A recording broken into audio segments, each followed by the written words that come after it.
Hello students, আমি ভম্বলদা coaching সেন্টারের পক্ষ থেকে সুমিত বিশ্বাস অর্থাৎ ভম্বলদা বলছি। দেখো আজকেও আমি মাধ্যমিকের সাজেশান নিয়ে এসেছি বাংলার। আজকে দেখো তোমাদের যে বাংলার সাজেশান দিচ্ছি, এটা পড়লে তোমরা 100% কমন পাবেই। তোমরা সমস্ত প্রশ্ন দেখে যাও, সমস্ত গদ্য পদ্য সমস্ত চ্যাপ্টার ওয়াইজ আমি সাজেস্টিভ কোশ্চেন সাজেস্ট করেছি। এগুলি পড়ে গেলে তোমরা 100% কমন পাবেই। আমি ভম্বলদা কমন আমি তোমাদের কথা দিচ্ছি। দেখো আমি আজকে কি সাজেশান দিচ্ছি, মাধ্যমিকের বাংলা সাজেশান গদ্য পদ্য আর বঙ্গানুবাদ আর হচ্ছে কোনি এর উপরে। দেখো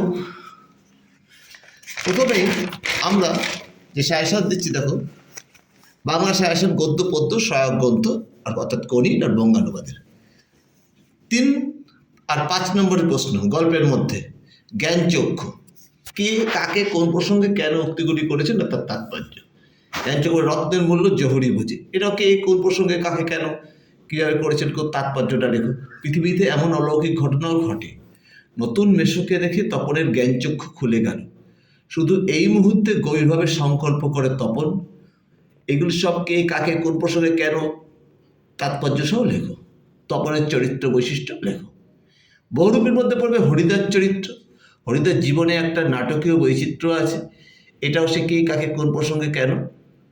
জগদীশবাবুর বাড়ি হরিদা বিরাগী সেজে যাওয়ার পর কী ঘটেছিল, খাঁটি মানুষ তো নয়, এই একটা লাইনের উপর অদৃষ্ট কখন হরিদার এই ভুল ক্ষমা করবে না। এগুলি সব কে কাকে প্রসঙ্গ সহ তাৎপর্য উক্তিগুলো ব্যাখ্যা করবে। তার পথের দাবি দেখো অপূর্ব চরিত্র।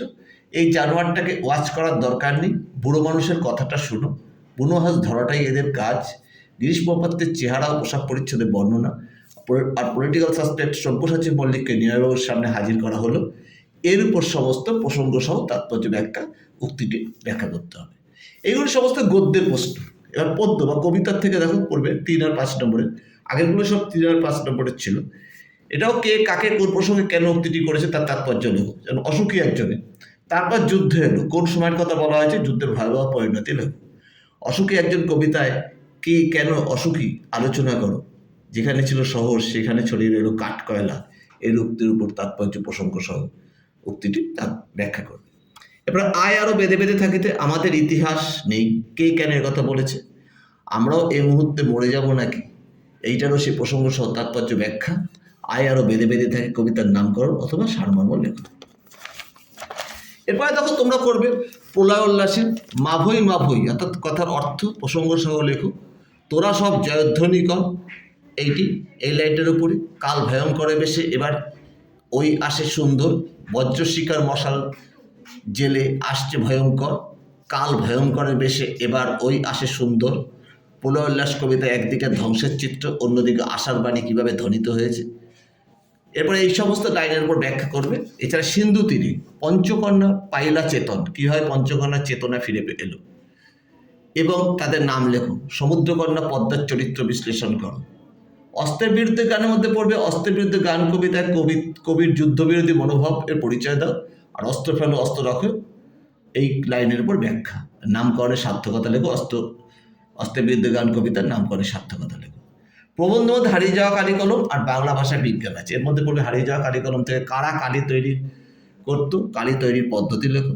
ফাউন্টেন পেনের জন্ম বৃত্তান্ত লেখো। আশ্চর্য আজই সবই অবলুপ্তির পথে, বিষয়টি কীভাবে অবলুপ্তির পথে তার পরিচয় দাও। হারিয়ে যাওয়া কালি কলম প্রবন্ধে কালি কলমের প্রাবন্ধিক ভালোবাসার পরিচয় দাও। আর কক্ষরে গোমাংসিক উক্তিটি ব্যাখ্যা করো। এবার বাংলা ভাষায় বিজ্ঞান থেকে পড়ে বাংলা ভাষায় বিজ্ঞান চর্চা কীভাবে বাধা দূর করার পরামর্শ দিয়েছেন লেখক। আমাদের আলংকারিকগণ শব্দের ত্রিবিধ কথা বলেছেন, এগুলি কি কি আলোচনা করে। এই প্রশ্নগুলোও পড়বে। এর সাথে সাথে তোমরা দেখো আর পড়বে হচ্ছে তোমরা বাংলা ভাষায় বিজ্ঞানী ভাষা শীর্ষক প্রবন্ধে লেখক পরিভাষা রচনা বলতে কি বুঝিয়েছেন। বাংলা ভাষায় বিজ্ঞান রচনায় লেখক বাংলা ভাষায় বিষয় লেখার ক্ষেত্রে কি কি পরামর্শ দিয়েছেন। আর যে লোক আজন্ম ইজার পড়েছে, এই উক্তিটির উপর ব্যাখ্যা। এছাড়া নাটকের মধ্যে পড়বে সিরাজউদ্দৌলা থেকে পড়বে সিরাজের চরিত্র বৈশিষ্ট্য লেখো। বাংলা শুধু হিন্দুর নয়, বাংলা শুধু মুসলমানের নয়, ব্যাখ্যা করো। কিন্তু ভদ্রতার অযোগ্য তোমরা, ব্যাখ্যা করো। ঘসেটি বেগমের চরিত্র লেখো। বাংলার এই দুর্দিন আমাকে ত্যাগ করবেন না, প্রসঙ্গ সহ ব্যাখ্যা করো। বাংলার ভাগ্যাকাশে দুর্যোগের ঘন ঘটা। আর হায় পলাশি রাক্ষসী পলাশি, এই দুটো উক্তির উপর ব্যাখ্যা প্রসঙ্গ সহ এই নাটকের উপর। এই প্রশ্নগুলো তোমরা পড়ে যাবে। কোনি অর্থাৎ সহায়ক পাঠ থেকে পড়ে জোচ্চুরি করে আমাকে বসিয়ে রেখে এখন ঠেকায় পড়ে এসেছো আমার কাছে। কোনির অভিমানের কারণ এবং ঘটনাটি লেখো, কোনির মধ্যে দিয়ে পড়বে। কোনির চরিত্র, খিদ্দার চরিত্র, পূর্ণবিন্দু বিশ্বাসের চরিত্র লেখো। ফাইট কোনি ফাইট প্রসঙ্গ সহ ব্যাখ্যা করো। কোনির পারিবারিক জীবন এবং যোগ্য সহধর্মিণী হিসেবে লীলাবতীর পরিচয় দাও। অবশেষে কোনি বাংলা ৭ দলে জায়গা পেল। এ লাইন তোলে ব্যাখ্যা। খাওয়ার লোভ নেই আমার, ডায়েটিং করি, ডায়েটিংয়ের পরিচয় দাও, ব্যাখ্যা করো, বর্ণনা করো। এটা বুকের মধ্যে পুষে রাখো, ঘটনাটি ব্যাখ্যা করো। আর তাছাড়া বিষ্ণুধরের চরিত্র, বিষ্ণুধরের পরিচয়, এটা পড়ে যাবে। খিদ্দা কোনির জীবনে কীভাবে প্রেরণার কাজ করেছিল, বারুণীর গঙ্গার ঘাটের দৃশ্য বর্ণনা করো।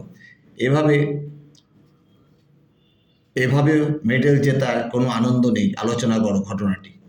এগুলো সমস্ত এই বাংলা সহায়ক গ্রন্থ থেকেও এগুলো সব পড়ে যাবে কোনির থেকে। আর বঙ্গানুবাদের মধ্যে পড়বে, সব প্র্যাকটিস করবে। এরকম বুকে বলা যায় না কোনটি ইম্পর্টেন্ট। প্রশ্নবিচিত্র বা টেস্ট পেপারের মধ্যে যা আছে সব তোমরা প্র্যাকটিস করে যাবে বঙ্গানুবাদ। আশা করি তোমরা এই প্রশ্নগুলো সমস্ত পড়ো, তাহলে তোমরা 100% কমন পাবে। আমি আশা করছি তোমরা আমাকে আরও বেশি করে লাইক ও সাবস্ক্রাইব করো। তোমাদের জন্য আগামী দিন আরও ভালো ভালো ভিডিও নিয়ে আসবো। আজ এই পর্যন্ত রইল, টাটা, বাই।